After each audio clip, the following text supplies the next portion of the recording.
Masa dia melakukan ini sih? Gitu Ya. kan? Nah akhirnya makanya kita panggil Mas Acut buat nengahin.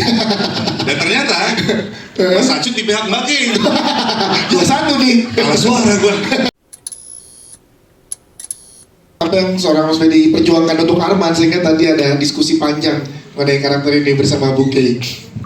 Jadi gini, pertama begitu saya memutuskan untuk konseling dengan psikolog, itu kan dapat informasi baru. Nah itu yang aku share ke Mbak Kay sama Mbak Rati. Mbak, ini ternyata harus di-adjust karena ada yang berbeda nih di skenario sama informasi yang saya dapat gitu.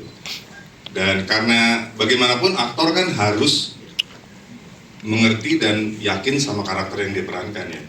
Jadi kalau saya belum bisa mengerti, ada penolakan gitu, saya diskusi dulu makanya, atau dicari titik tengahnya di mana oh ya udah itu masuk akal buat saya. Nah kalau buat yang waktu memakai cerita tadi, nah itu adegan itu saya belum sepenuhnya make sense gitu.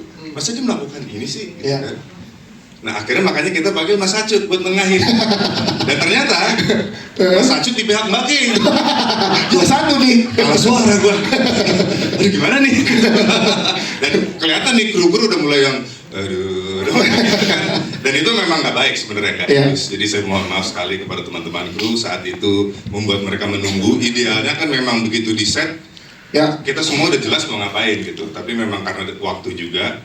Nah akhirnya karena ternyata Mas Acut di pihak Mbak Kay, langsung saya melipir sendiri, oke ini harus ketemu jalan tengahnya, kalau nggak kita nggak take gitu kan. Nah akhirnya ya adalah kayak kompromi kayak Mbak Kay, Mas Acut, oke saya ikutin di sini, tapi pacingnya itu saya nentuin. Oke. Ya. Timingnya kapan saya begini, saya nentuin. Mungkin bisa lama, mudah-mudahan bisa dimainin di editing.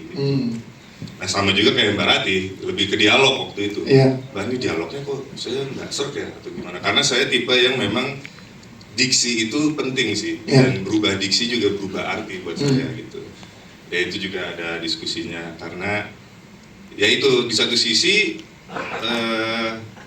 memang penulis skenario atau sutradara punya visi, tapi aktor pun juga harus menemukan titik masuk akalnya di mana. Tapi bagaimanapun semua ini demi perfilman Indonesia dan Yes. hasil yang Itu dia hasil kolaboratif yang luar biasa untuk kepentingan filmnya. Thank you Mas Fedi Nuril.